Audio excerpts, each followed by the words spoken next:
Today, biometrics are poised to completely take over how humans interact with technology.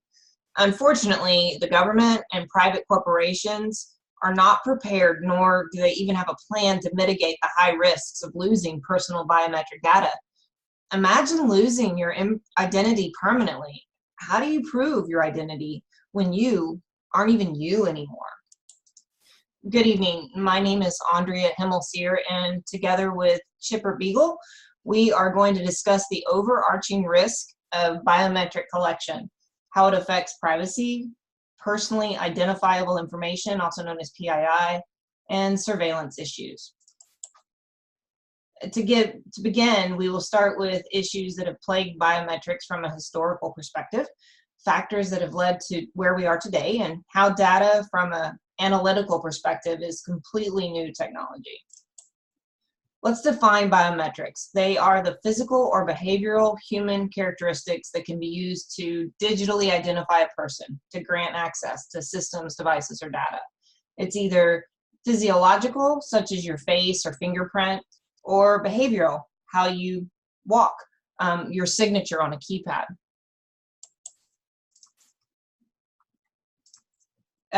Some of the issues with biometrics started from the beginning. The study of biometrics is not new. It's been around to the cave paintings 31,000 years ago. But in 1858, a man by the name of William Herschel recorded a handprint on the back of a contract for each worker to distinguish employees from others who might show up on payday and claim to be the employee. This was the first recorded systematic capture of hand and finger images that were uniformly taken for identification purposes. Shortly thereafter, Bertillon, a man by the name of Alphonse Bertillon, developed what's known as the Bertillon method. This was using physical descriptions and characteristics and body measurements as IDing elements. Police throughout the world used his system until it became obvious that a lot of people share the same measurements. We're going to fast forward and get to 1974, when the first commercial hand geometry systems became available. And arguably, these are the first commercially available biometric devices after the early deployments of fingerprinting in the late 1960s. 1976 saw the first prototype system for speaker recognition that was done right here in Texas by Texas Instruments and tested by the Air Force. A patent was awarded to Veripin Incorporated for a personal identification apparatus that allowed the digital capture of a dynamic characteristics of an individual signature. We still see that today. 1985 saw several patents handed out for hand identification or for vascular pattern recognition. In 1986, the exchange of fingerprint minutia data standard is published by the National Bureau of Standards. Let's fast forward to 1992, when the first biometric consortium is established within the US government. While lots of things were discussed there, the best way to protect biometric information was not on the agenda. In 1994, the first iris recognition algorithm is patented. 1995, a prototype becomes available for iris recognition. Hand geometry is first used commercially and publicly at the Olympic Games in 1996. It was used to protect access to the Olympic Village. That's pretty cool.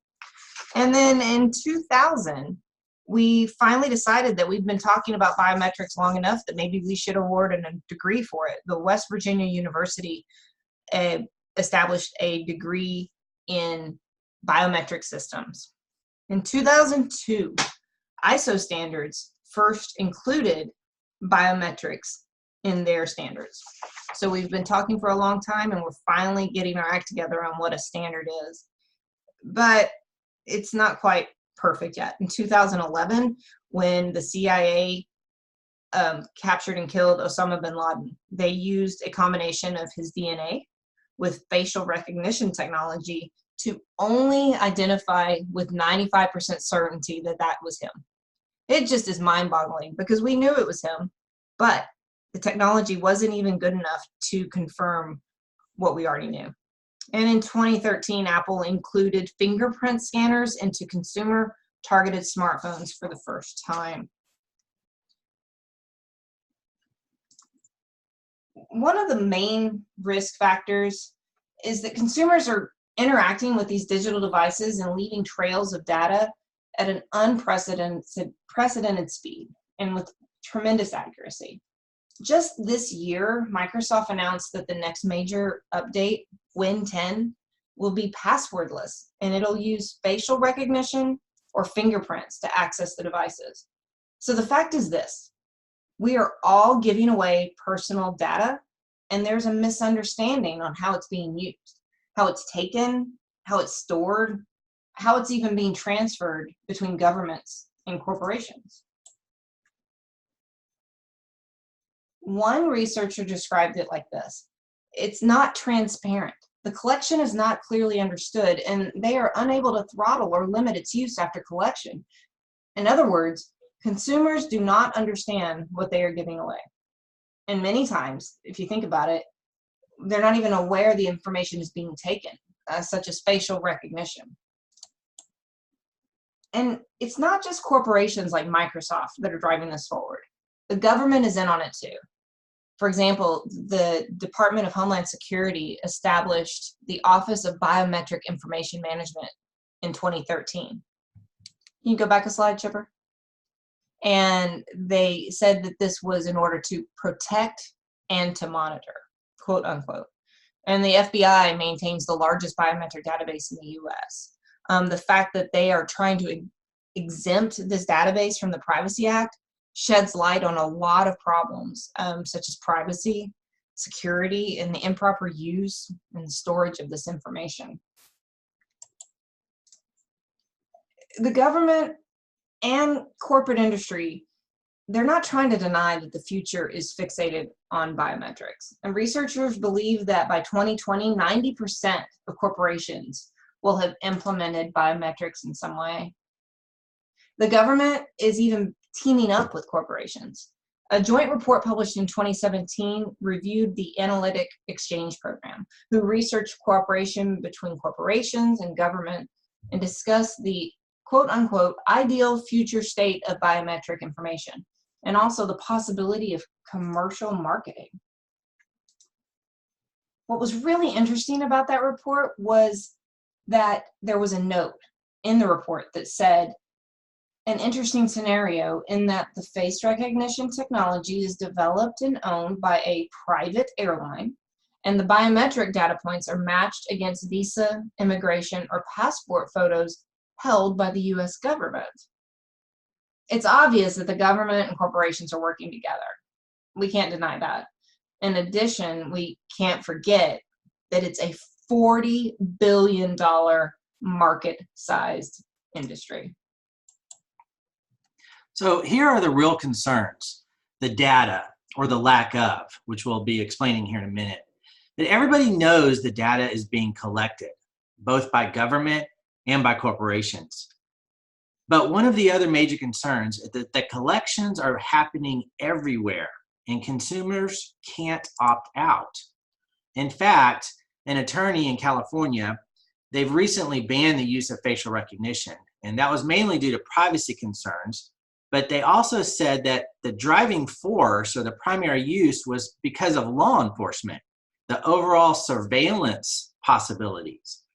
So being in the public spaces, you can't opt out.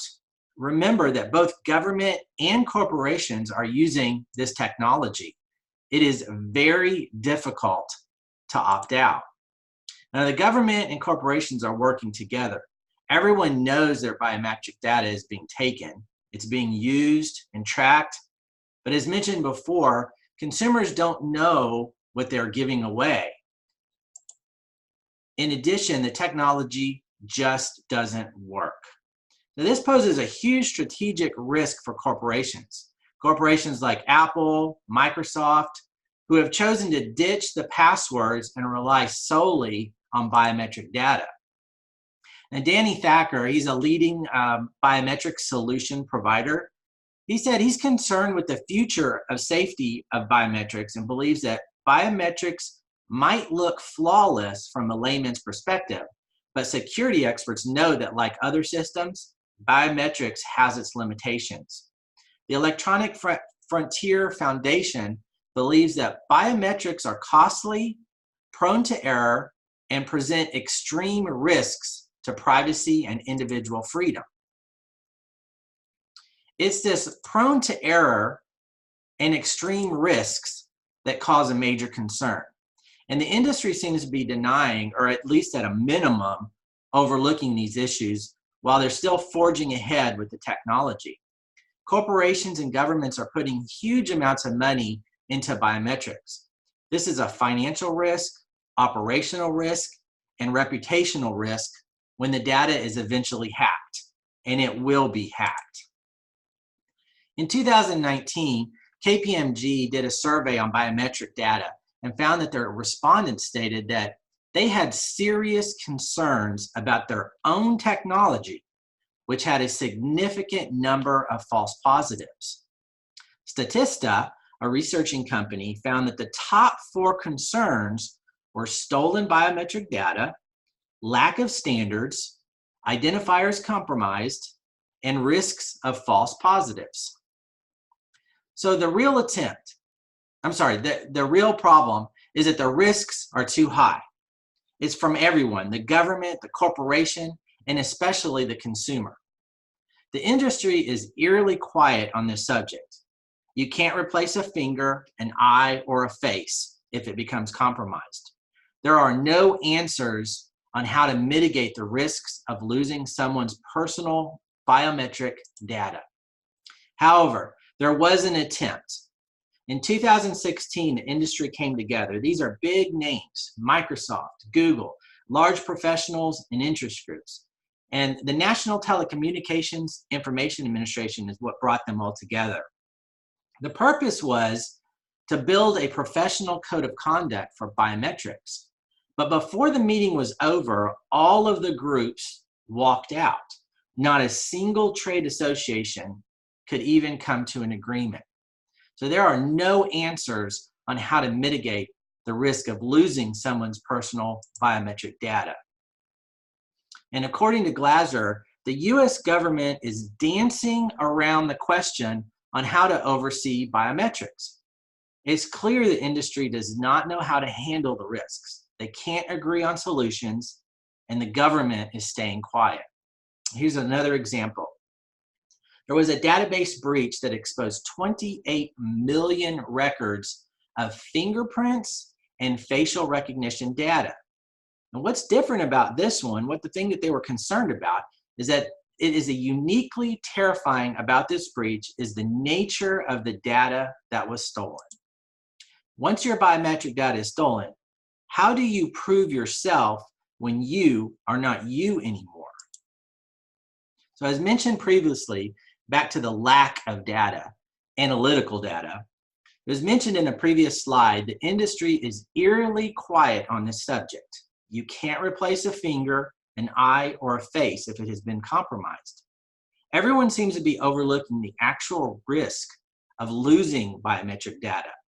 How will the identity be reset like a password? While this class is focused on model building, the Bayesian beliefs, the Monte Carlo, etc., one of the biggest risks we discovered is that there is no real data.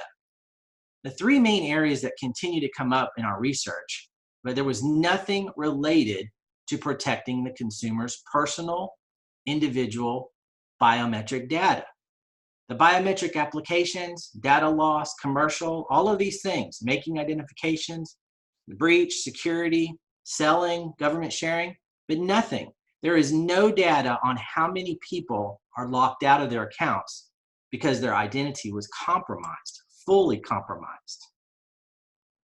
So to summarize, we have shown that the government and private corporations are not prepared, nor do they have a plan to mitigate the extremely high risk of losing your biometric data.